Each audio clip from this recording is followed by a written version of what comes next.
Canada's economy is in serious trouble. Now Mark Carney is coming to Washington to talk tariffs. So Canada's economy is basically that friend who shows up to the party saying, "I'm fine, everything's fine," while their house is literally on fire. And guess who's holding the matches? Yeah, it's complicated. Stick around because Mark Carney just walked into the lion's den, and folks, the stakes have never been higher. What's up, Canada Bulletin family? Welcome back to the channel where we break down the news that actually affect your wallet, your job, and your future.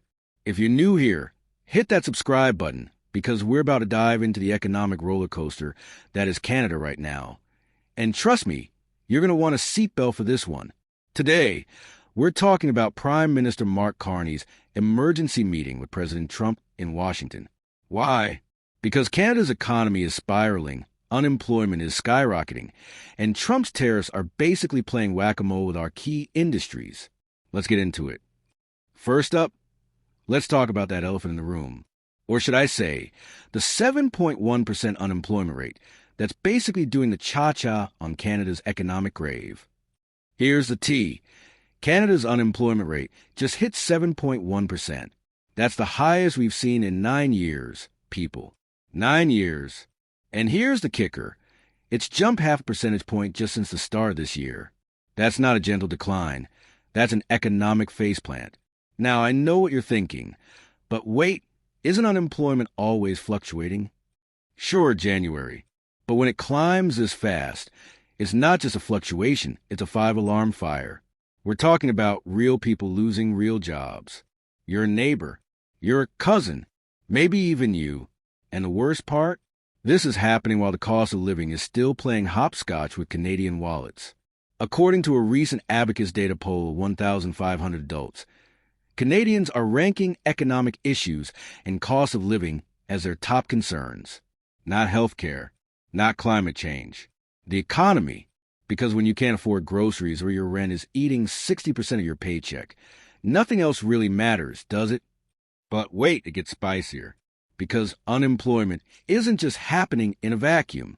There's a certain orange-haired president across the border who's decided to play economic Jenga with Canadian exports. Let's talk tariffs, baby. Or as I like to call them, economic warfare disguised as policy. So Donald Trump, in his infinite wisdom, has slapped steep tariffs on cars, steel, and aluminum. You know, just 3 of Canada's biggest exports to the United States. No big deal, right? Wrong. These tariffs are basically kneecapping Canadian industries. Imagine you're running a lemonade stand, and suddenly the government decides lemons now cost triple. That's what's happening to Canadian manufacturers right now.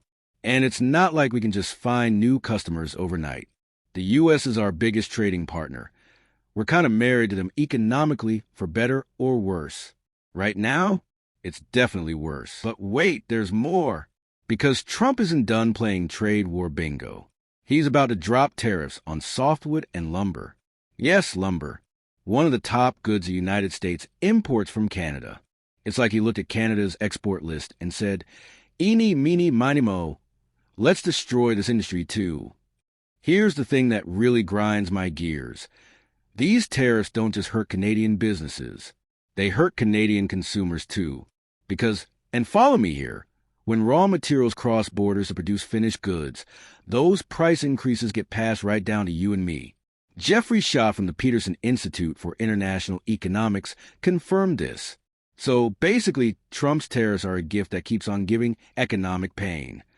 Which brings us to the million-dollar question, or should I say, the billion-dollar question. What's Mark Carney going to do about it? Picture this. Mark Carney walks into a meeting with Donald Trump. This is a negotiation. It's a high-stakes poker game where Canada's entire economic future is on the table.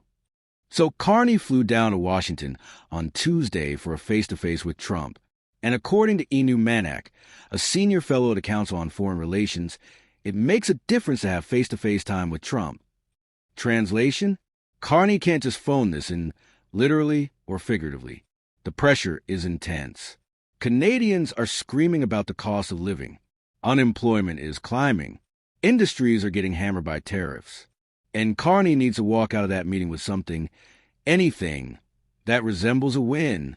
Here's what experts think Carney is gunning for: sectoral tariff exemptions. Basically, carve-outs for specific industries under the USMCA, the trade deal Trump himself brokered during his first term. This is what Manac calls relatively low-hanging fruit. It's not a complete overhaul. It's strategic relief for the sectors getting destroyed. And at the meeting, Trump said the U.S. will treat Canada fairly in any trade deal. Cool. Super specific, Donald. He also mentioned wanting the deal to include dairy and be comprehensive, which, okay, but what does that actually mean? Classic Trump. Big promises, fuzzy details. But here's the real drama. The USMCA is up for mandatory review next year, and Schott warns that what is at risk is a continuation of that deal or the slow unraveling of that. So this meeting isn't just about immediate tariff relief. It's about whether the entire trade relationship between the U.S. and Canada survives. Now, let's zoom out for a second. Because while Canada's economy is doing the Titanic impression, there's some wild stuff happening south of the border that we need to talk about. Ever had too much coffee and felt amazing until the crash hits? That's basically what billionaire Ken Griffin says is happening to the U.S. economy right now. Ken Griffin, founder and CEO of Citadel, a guy who knows a thing or two about money, just threw some serious shade at America's current economic policies. He's calling it a sugar high.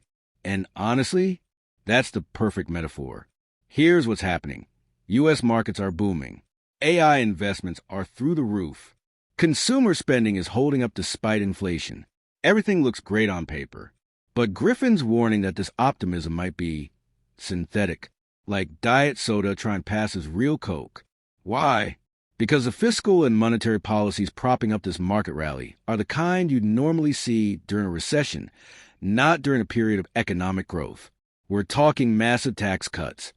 Trump's calling his One Big Beautiful Bill Act the largest tax cut in history for middle and working class Americans. The Federal Reserve just cut interest rates by 25 basis points, even though inflation is still above the 2% target. That's Recession Playbook 101. Griffin pointed out something fascinating. Gold prices have surged more than 50% this year. And you know what gold does? It goes up when investors are scared, when they're hedging against risk. So while everyone's celebrating stock market gains, smart money is quietly buying gold like it's the apocalypse. Griffin isn't saying the economy is doomed. He's saying we're running on borrowed enthusiasm. The Trump administration is absolutely trying to boost growth and reindustrialize America